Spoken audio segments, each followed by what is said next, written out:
Avant de penser, est-ce que je plais? Est-ce que vous vous dites, est-ce que cette personne, elle me plaît à moi? Est-ce que cette personne, c'est quelqu'un qui m'inspire? Bonjour, j'espère que tu vas bien. Aujourd'hui, je vais t'expliquer pourquoi c'est important d'accepter de perdre des gens. Ce n'est jamais facile de perdre des gens.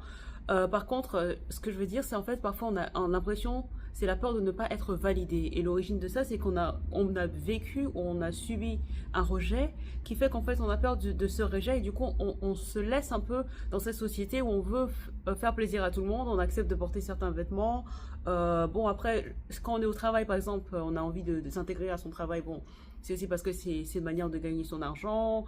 Il y a des collègues qu'on n'aime pas, on est obligé d'être sympa, d'être souriant avec eux, on est obligé d'être correct. Ça crée beaucoup de problèmes intérieurs. Donc c'est pour ça que parfois tu as des personnes qui vont avoir des blocages pour ne pas faire ce qu'ils ont envie de faire. Ils ont envie de se marier avec quelqu'un et ils osent pas. Par exemple, si quelqu'un est gay ou si quelqu'un est lesbienne, ils n'osent pas à se mettre quelqu'un parce qu'ils se disent, ah, qu'est-ce que mes parents vont penser. Ça peut être aussi des cultures différentes, ou ça peut être aussi les personnes qui aiment bien une personne d'un certain type de physique, mais qui se dit, bon, bah, si je suis avec telle personne-là, qu'est-ce qu'on va penser de moi? Mes amis vont me rejeter. Et les gens, en fait, ils sentent quand tu te forces. C'est-à-dire que on a souvent l'impression que les gens ne le sentent pas, mais ils sentent très bien quand tu forces quand tu te donnes un personnage. Quand tu pardonnes vite, par exemple. Ça vous est déjà arrivé, je pense, que quelqu'un te pardonne assez vite ou que toi tu pardonnes, tu te dis, bah tiens, c'est bizarre, la personne elle devrait être en colère, mais franchement, elle est hyper cool. Et sur le long terme, les gens, en fait, ils vont pas se dire, oh, elle est super cool. Moi, j'étais souvent la fille hyper cool, conciliante. Et en fait, ce qui se passe, c'est que la personne, elle va pas te répondre à ton message, elle va te répondre de plus en plus tard, ou peut-être même pas du tout te répondre à ton message parce que, oh bah t'inquiète pas, Lucie, elle va comprendre, elle est conciliante.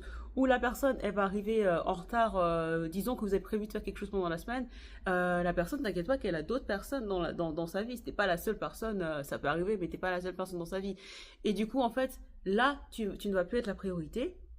Si jamais il y a un rendez-vous annulé, ah bah tiens, on invite un truc, disons que vous avez prévu de vous rencontrer le mercredi après-midi, voilà, pour un café, au lieu de te rencontrer, on va dire, ah bah non, bah de toute façon, Lucie, donc c'est mon nom, ah bah de toute façon, Lucie, elle va comprendre, j'annule le rendez-vous, comme ça on pourra se voir une semaine d'après. Parce que de toute façon, Lucie, elle comprend. Pareil, c'est comme quand tu es au travail, tu as tout le temps la personne qui, bizarrement, moi j'étais cette personne-là, hein, c'est pas une critique, j'étais cette personne-là, j'ai appris de mes erreurs, et j'espère que ça peut aider quelqu'un. Quand tu es la personne, en fait, que on va donner tout le temps les horaires pourris. Moi, je travaillais à temps partiel le week-end. Je travaillais chez Primark, je travaillais chez Zara, j'ai fait la totale. Et j'étais étudiante, donc je pouvais aussi travailler après les cours, tu vois. Mais en général, donc on me mettait typiquement le mardi et le week-end. Et c'était tout le temps des horaires, soit je fermais. Et si vous avez travaillé dans les trucs là, la fermeture ou l'ouverture, c'est le pire, tu vois, que tu peux faire. Et parfois, enfin, en fait, parfois, il faut accepter à commencer à dire non et se dire qu'en fait, tu vas pas briser une amitié, tu vas pas perdre des gens. En fait, ce sont des choses fausses, en fait. C'est comme si tu avais des fossiles, tu as l'impression que c'est une relation, alors qu'en fait, la personne, elle se dit, ah bah ça, c'est quelqu'un qui va accepter tout de moi, qui va accepter mes retards, qui va accepter mes manquements, qui va accepter... c'est la bonne part, en fait. C'est la personne que je peux appeler si je me sens seule, c'est la personne qui va écouter mes histoires, et en plus, toi, dans ce rôle-là aussi, il y a le côté où tu vas jouer un personnage. Par exemple, on a tous un personnage, moi j'avais, je pense que tout le monde, hein, moi j'avais un personnage, quand j'étais devant mes parents, bon, à un moment je fumais des cigarettes, mes parents n'auraient jamais imaginé que jamais, tu vois, j'étais leur fille, mais jamais Lucie elle va fumer une cigarette. Je me suis dit, mais ils se demandent en fait, tu vois, je me suis dit, t'es ses parents. Ou c'est comme ça quand t'as des personnes où tu te dis, mais leurs parents, je sais pas du tout qui pense que leur enfant est, mais s'ils connaissaient leur enfant, tu vois. Là, c'est un truc sociétal, on apprend à faire ça quand on est petit. Tu vois, quand t'es un enfant, tu te dis, oh là là, si je commence à arriver en classe et que je parle fort ou je vais me faire disputer, etc., je vais être puni. Mais en fait, c'est comme ça que les enfants, petit à petit, apprennent à jouer un masque. Sauf que le problème, c'est que quand tu arrives dans un contexte où ta vie est complètement fausse, c'est-à-dire qu'à différents degrés, hein, tu peux être quelqu'un, par exemple, ça, on a vu ça avec des célébrités, comme Britney Spears ou Whitney Houston, qui avaient une vie complètement différente. Britney Spears, c'était la fille vierge, sainte ni touche, alors qu'en fait, derrière, elle fumait, elle buvait, elle couchait déjà depuis avant d'avoir 15 ans. Enfin, voilà, quoi. Pareil, Whitney Houston, c'était la fille un peu parfaite, le bijou de l'Amérique, souriante et tout, alors que voilà, elle était lesbienne, en gros. Et en fait, elle n'assumait pas, et tu sens que ce sont des choses qui les ont rongées de l'intérieur. Tu as des personnes qui s'assument pleinement. Et par exemple, tu vois, et c'est aussi dû au fait que parfois, et j'y reviens par rapport au rejet, c'est qu'en fait, des fois, quand t'as pas ce côté où tu as une famille aimante, ou des amis, ou un compagnon, ou des cousins, enfin bref, des gens qui sont dans ta vie, qui t'apportent cet amour, où tu sens que tu es quelqu'un d'important, entre guillemets, tu sens, tu as une paix intérieure, tu sais que tu es importante pour des gens. En fait, t'as pas ce côté où tu vas chercher ce regard extérieur de l'approbation, de la validation, de se faire accepter, tu vois. Il y a plein de célébrités, et si vous regardez bien, des personnes qui ont voulu être célèbres, finalement, c'était cette quête de recevoir l'affection, de recevoir cette validation. Faut pas se dire, ah bah si je me modèle, si je me change, les gens vont m'accepter. En fait, les gens, ce qu'il faut comprendre, c'est que eux, si tu veux te faire apprécier, les gens, en fait, ils vont te prendre comme une pâte à modeler. Ils vont te modeler selon ce que toi, selon ce qui les arrange eux. Là, je parle du regard intérieur, c'est-à-dire interne, donc ta famille, tes parents, bon, je parle pas des relations toxiques. Les gens qui te veulent vraiment du bien, eux, oui, ils vont être vraiment, même si ils vont te donner des conseils qui sont entre guillemets mauvais, ils vont te donner ça dans une intention de te faire du bien pour que tu sois épanoui, tu vois. Moi, mes parents que voulaient que je sois avec quelqu'un que j'ai des cheveux plus longs, ou que je sois avec quelqu'un, selon eux, l'image, encore une fois, c'est l'image du personnage que eux, ils ont, que je leur ai donné. Cette jeune femme qui, selon eux, ne fumait pas de cigarette, que voilà, qui est une image un peu lisse, bah, forcément, ils vont être surpris de se dire, ah bah tiens, ça, je ne voyais pas ce personnage-là avec avec un mari comme ça c'est normal. C'est comme par exemple, il y a des gens qui connaissent très très peu leurs enfants, il y a des gens qui connaissent aussi très peu leurs parents, tu vois. Enfin bref, ça c'est un autre sujet, c'est souvent malveillant le regard des gens extérieurs, même si ils ont le côté où soi-disant ils te veulent du bien. Moi j'aime bien le contenu de la youtubeuse Lady Shiglam, et elle parle souvent des gens, et je suis complètement d'accord avec elle. Les gens ne se disent pas, ah franchement ça me ferait trop plaisir que machine elle ait beaucoup de succès. Oui, ils veulent que tu aies du succès, mais moins que, ils veulent que tu vives bien, mais moins que, ils veulent que tu aies des enfants, mais, et ça va très loin, ils veulent que tes enfants soient moins bien que les leurs, ils veulent que ta maison soit moins jolie que la leur, ils veulent que, etc., etc., etc. Et ça c'est, et ça peut être un sentiment humain de se comparer, mais il faut comprendre qu'en fait, là où toi tu te dis, je vais essayer de ne pas faire de vagues, je vais essayer de me conformer, comme ça on va me laisser tranquille, bah en fait tu n'existes pas. Et c'est là que tu vois des personnes comme par exemple Donald Trump, que je déteste ce type, je prends un exemple, mais en fait il s'assume. Tu me diras, bah oui, il a une force intérieure, où il a dû recevoir beaucoup d'amour, peut-être trop d'amour. Il y a des gens qui disent, oui, il a eu des problèmes quand il était enfant, j'en sais rien, j'étais pas là, tu vois. Donc quand tu regardes des gens comme des Kardashian, on peut dire ce qu'on veut, mais ces femmes-là, en fait, elles ont un noyau familial qui fait que il n'y en a aucune que tu vas voir, je suis désolée, comme Britney Spears, ou disons Whitney Houston, ou encore d'autres, il y en a plein d'autres hein, comme ça, hein. Ou même Beyoncé, parce qu'elles ont un noyau familial où elles ont de l'amour dans leur vie, tu vois ce que je veux dire, elles ont ça. Et ça, c'est un luxe qu'on a tous, tu vois. On peut l'avoir, et ça peut être, par exemple, l'amour d'une personne. Par exemple, moi, j'ai la chance, comme je dis, j'ai mon compagnon avec moi, il se passe ce qui se passe dehors, je rentre chez moi, bah là, je suis bien, je suis dans mon cocon, tu vois.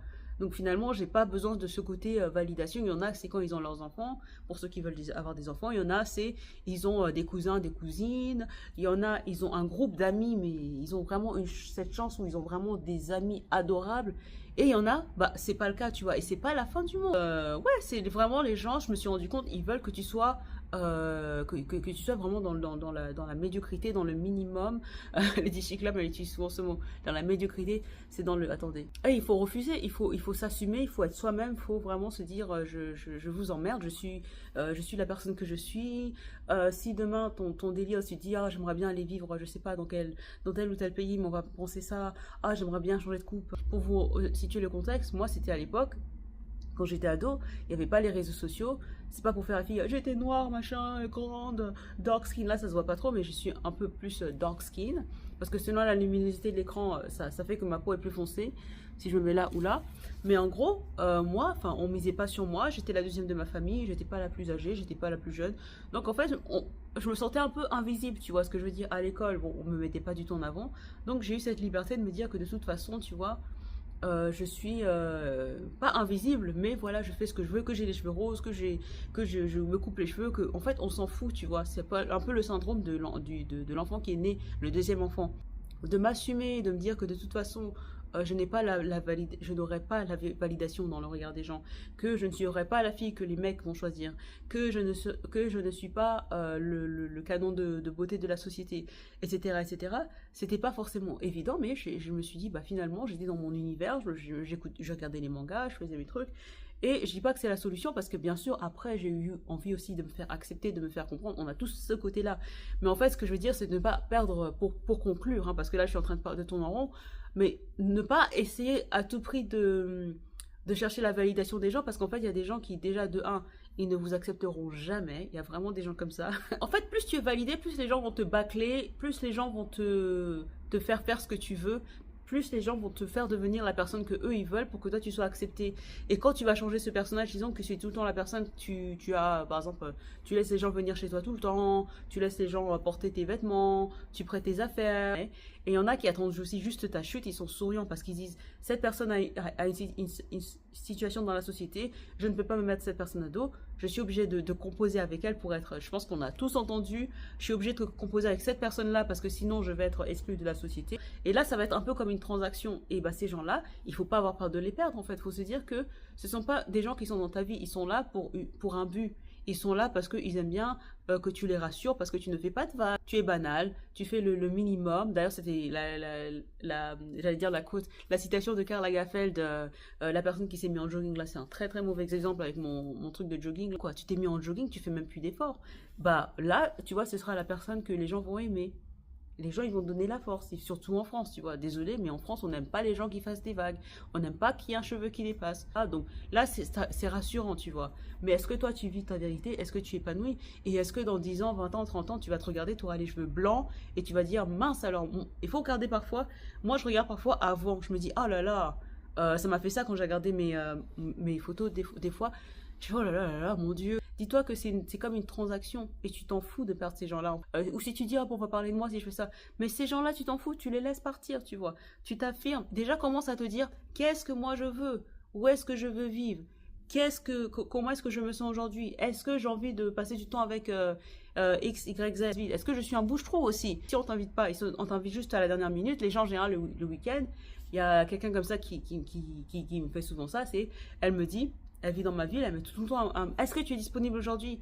Ou est-ce que demain tu es disponible? Attends, tu as eu toute la semaine pour préparer ton week-end. À chaque fois, je veux bien que ça arrive de temps en temps, mais pas à chaque fois. Est-ce que tu es disponible aujourd'hui? Attends, ça veut dire que ton plan initial a échoué. Il y a des gens que tu as peur de les perdre. Alors que ce sont des personnes, en fait, que tu as parlé peut-être une fois, tu les as rencontrées une fois, on vous a présenté. Ah, je connais cette personne depuis 5 ans. Bref, la vidéo a coupé, mais c'était juste pour vous dire que bah, soyez vous-même. C'est très difficile à faire, mais en fait, pensez à vous dans 20 ans, dans 10 ans, et pensez-vous pour vous dire, est-ce que je serai cette personne-là? Et est-ce que ce que telle ou telle personne pense de moi va être important? Et sinon, si ça ne marche pas, essayez de vous visualiser, genre, vous, il y a 5-10 ans, avec des personnes pour qui vous vous stressiez et avec qui vous n'avez aucune relation actuellement. Et là, vous allez vous dire, bah ouais, cette personne, elle me stressait trop, j'ai pas osé faire ça, j'ai eu peur qu'on me juge, alors qu'en fait, je suis passée à côté de quelque chose. Je me suis bridée pour rien, pour des gens qui sont insignifiants, que je ne parle même plus au jour actuel, tu vois. Assumez-vous et aussi, dites-vous, qu'est-ce que je veux faire? Qu'est-ce que j'ai envie de faire? Où est-ce que j'ai envie vraiment d'aller? Avant de penser, est-ce que je plais? Est-ce que vous vous dites, est-ce que cette personne, elle me plaît à moi? Est-ce que cette personne, c'est quelqu'un qui m'inspire? Tu vois ce que je veux dire? Et là, c'est toute une autre psychologie. Enfin bref, j'espère que ça vous a aidé.